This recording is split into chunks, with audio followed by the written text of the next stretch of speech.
Hi friends, నేను ఈరోజు ఆలుగొండ snacks కోసం మీ ముందుకు తీసుకొచ్చానండి. దీనికి కావాల్సిన పదార్థాలు: ఉల్లిపాయలు, పుదీనా, కరివేపాకు, పచ్చిమిరపకాయలు, అల్లం పచ్చిమిరపకాయలు, ఎల్లిపాయలు కలిపి పేస్ట్ చేసానండి. నిమ్మకాయ, జీలకర్ర పొడి, ఆలుగడ్డలు, ధనియాలు, పసుపు, మిర్చి పొడి, ఉప్పు, నూనె, ఇంగువ. ఫ్రెండ్స్, నేను మొదట ఆలుగడ్డలు, బంగాళాదుంపలు ఉడకబెడుతున్నానండి.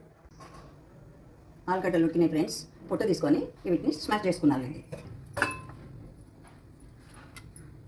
ఇలా పొట్టు తీసేసి మెత్తగా చేతితోనైనా చేసుకోవచ్చు. చేతితోనే మెత్తగా ఆలుగడ్డలను మెత్తగా చేసుకున్నారండి. ఆలుగడ్డ మెత్తగా అయిందండి. ఆయిల్ వేసానండి, కాలిపోతున్నాను. మిర్చి ముక్కలు సన్నగా తరిగి వేసుకున్నానండి. ఉల్లిపాయలు, పచ్చిమిరపకాయలు, అల్లము, ఎల్లిపాయల పేస్ట్ అండి. కరివేపాకు, పసుపు అండి, ఇంగువ,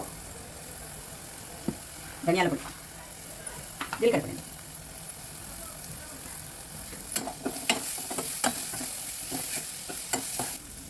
ఆలు స్మాష్ చేస్తున్నానండి. స్మాష్ చేసి పెట్టుకున్నాను, ఇందులో వేసేస్తున్నానండి. మిర్చి పొడి అండి, ఉప్పు, మొత్తం కలపాలండి. మిర్చి పొడి వేసుకోండి. నిమ్మరసం అండి, తర్వాత పుదీనా అండి. పుదీనా వేసుకుంటే అన్ని మంచిగా కలపాలండి. పుదీనా వేసి ఒక 2 నిమిషాలు స్టవ్ మీద పెట్టాలండి. 2 నిమిషాల తర్వాత మనం దించేసుకుంటే సరిపోతుంది.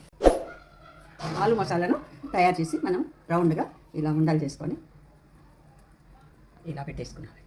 అన్నీ కూడా మనం ఎంత తయారు చేసుకున్నాం ఆ క్వాంటిటీ మొత్తం.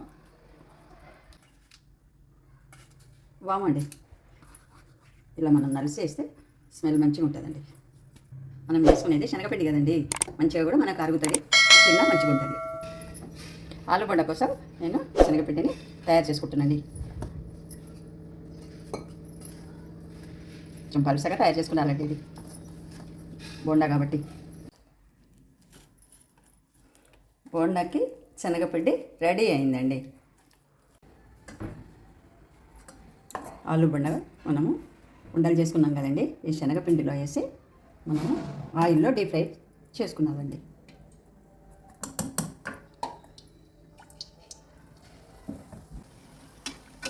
బ్రౌన్ కలర్కి వచ్చేసినాయండి ఇక బొండాలు. ఆలు బొండాలు తీసేస్తున్నాను. ఆలు బొండ రెడీ అయిందండి.